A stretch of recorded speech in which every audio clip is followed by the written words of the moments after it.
Hey pals, it's Kassie, and welcome back to another reaction video of Naruto Shippuden.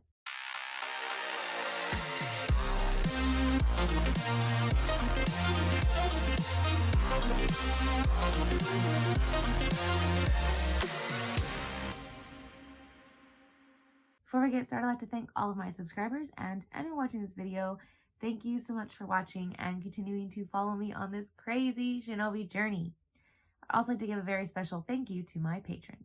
Now, previously on Naruto, I feel bad because I was just, taking in a lot of it, but also just like waiting for most of it to happen. It's really dragging out.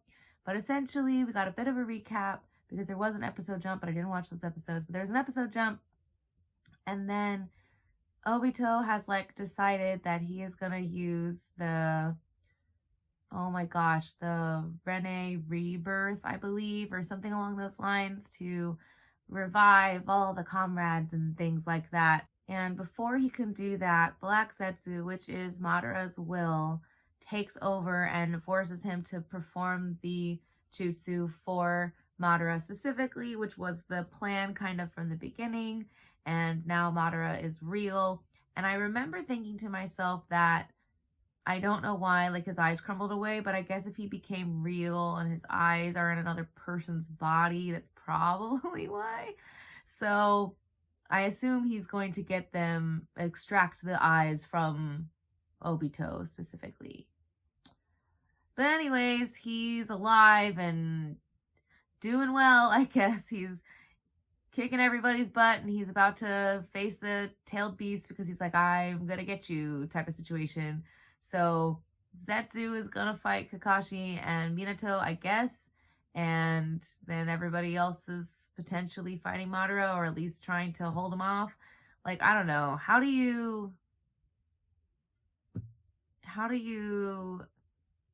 fight this guy? He also grafted his greatest rival's cells onto himself so that he could be even stronger, somebody who could never be. So is he ever, because my original thought process was that Hashirama was going to be able to defeat him because he's the only person he's ever lost to.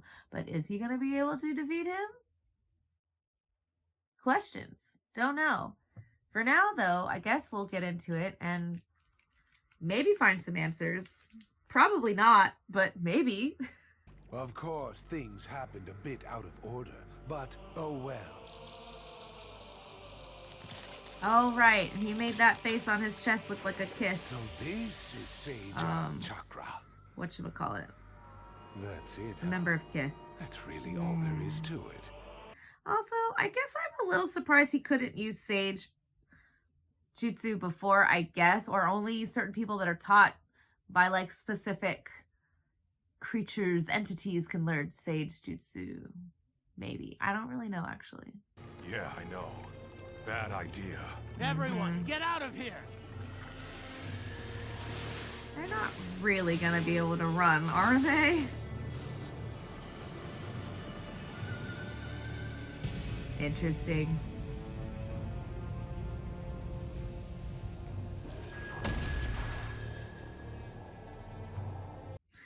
This is a standoff I did not expect-ish, especially considering our previous episodes.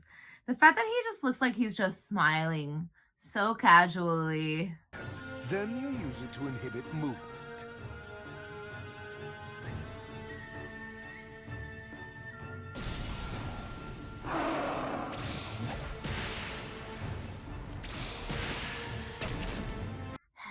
It doesn't feel like this is doing anything, but I appreciate the teamwork. I do. I really do.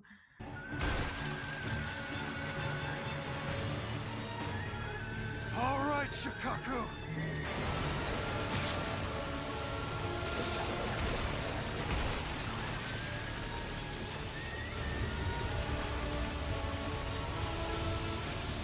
All right, the prison. Can he be sealed still? Is sealing only for reanimated people? I guess probably not, but that's intense. It's a mausoleum seal that uses my body's sand and curse mark pattern! If only. Did it work? He'll never take another breath of fresh air again! And the famous last words, y'all. Famous last words.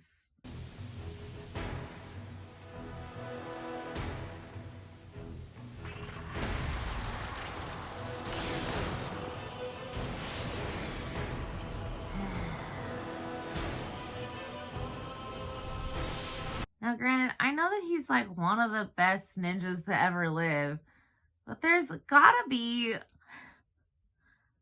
a limit to how much he could just like completely OP other people's attacks. Or maybe that's just wishful thinking. None of us will wag our tails for you. I'm sorry we're late. You were helping to move the injured. Do not worry. There shouldn't be any more casualties now, because it's endgame! Right! Stack tails! I wish.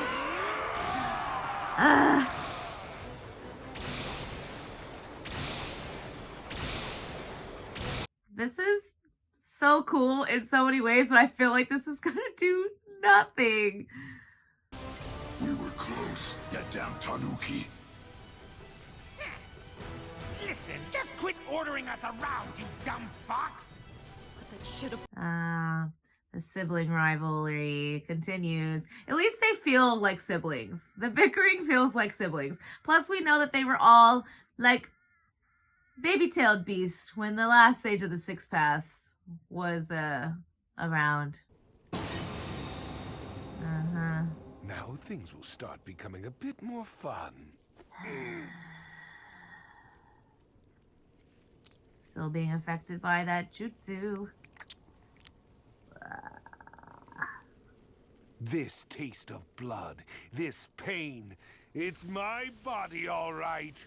Oh, he's excited about it because he's like, I live. Finally, I can fully experience battle again. He's one of those. You know, why am I even surprised? That shouldn't surprise me at all, actually. But if you don't have a worthy opponent, is it even worth living, feeling the thrill of the battle or whatever? If I were you, I wouldn't underestimate him. Huh. This really isn't like you. I don't like it. Summoning Jutsu! Obito! I'm just gonna extract the ghetto statue right out of him. You know, that makes sense. He's gonna try to put the tailed beast back in. I assume, anyway. Power! Then Obito's...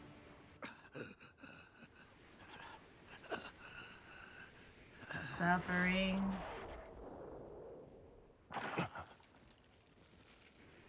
Obito. It seems that he's fighting to prevent his Rinnegan from falling into Madara's hands. But wasn't it Madara's to begin with? You're a useless fool who refuses to die. Just stop resisting. You'd be dead already if I weren't stuck to you, you know. Then detach yourself from me and take the Rinnegan off my dead body. No. Yeah, you could take it from my cold dead hands. Don't compare me to that brat who took years to retrieve those pets. But you're covered in blood. Knowing that I possess Hashirama's healing powers might cause me to fight with a little less refinement. Come on, let's go already! Wait, Naruto? we don't know his attack plan. The ghetto statue, huh? Oh yeah. Eight Tails hasn't seen it yet. Or maybe not in a long time. Was it Madara's jutsu?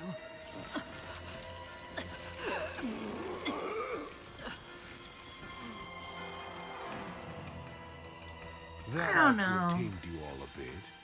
Now I shall go ahead and put collars on you all. Great. Something's coming!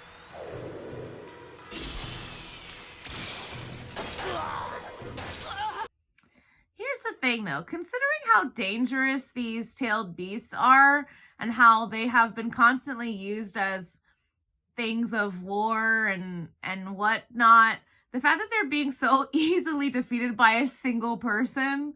Pull in one tail through 7 tails in the meantime. No, you bastard!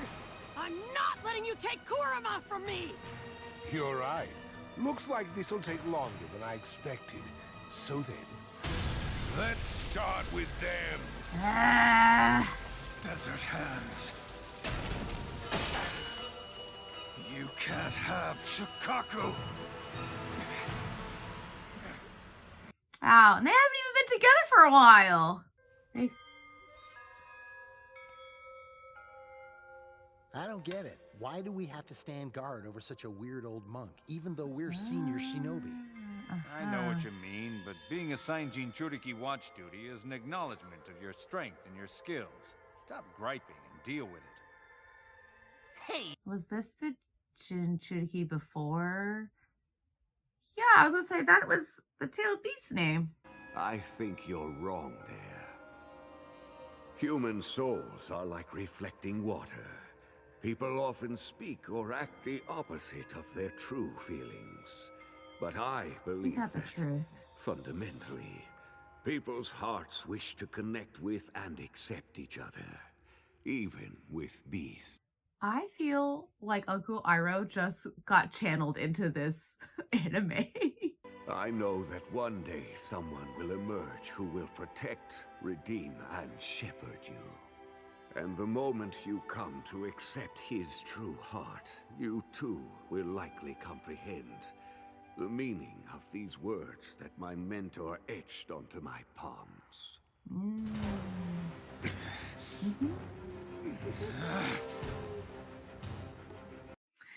I love this. A backstory I didn't know I needed. But because I was a Jinchuriki, I got to meet Naruto. So at least that's one thing I'm grateful to you for. Why, you little sand brat? Are you seriously that happy to have your old pet back? Sand How brat. dare you interfere I love when the you won't even nicknames. die as a Jinchuriki? Listen, Lady Chio gave her life for that, so you can just stop. I still got my pride as Shukaku! Yes, I know. you're wrong. You know nothing at all, you fool. Maybe more than you. You might know the technical terms, but I don't know if he knows the matters of the heart. All right, well, that was a fun little episode. Really got some information I didn't think we were gonna get, some backstory that we didn't think that we were gonna get, and I really enjoyed it. There was a lot more layers to this episode than the last one. I am loving this little one-tail Gaara team up.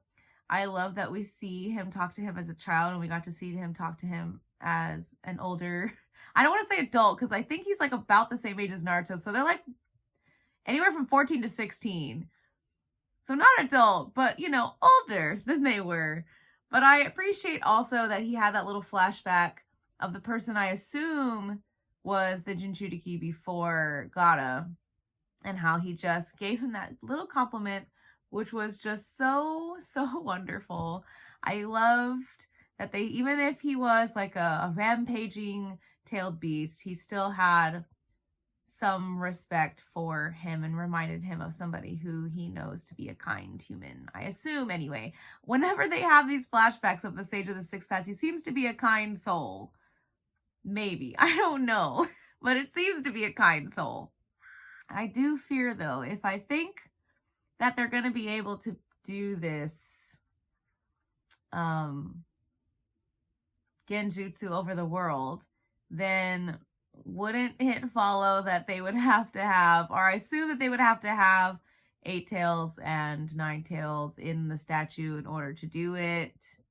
That's what it feels like. But now I'm starting to think, because they're like, of course, naturally, you have to pull them in order. So, of course, that means Naruto is last. But that also means that B would be second to last. So what does that mean? Does that mean that they're going to actually be able to pull them all in? I know Gaara's fighting alongside One Tail. I I have questions. Is B going to die? Because that would be really sad. Another mentor of Naruto's that helped him infinitely. I don't know. There's a lot going on in this episode, a lot more questions I have, but I always have questions, so like, what's new? But I do, again, appreciate the layers that was added through this episode. So for now, thank you all so much for watching and continuing to follow me on this crazy shinobi journey. And until next time, bye.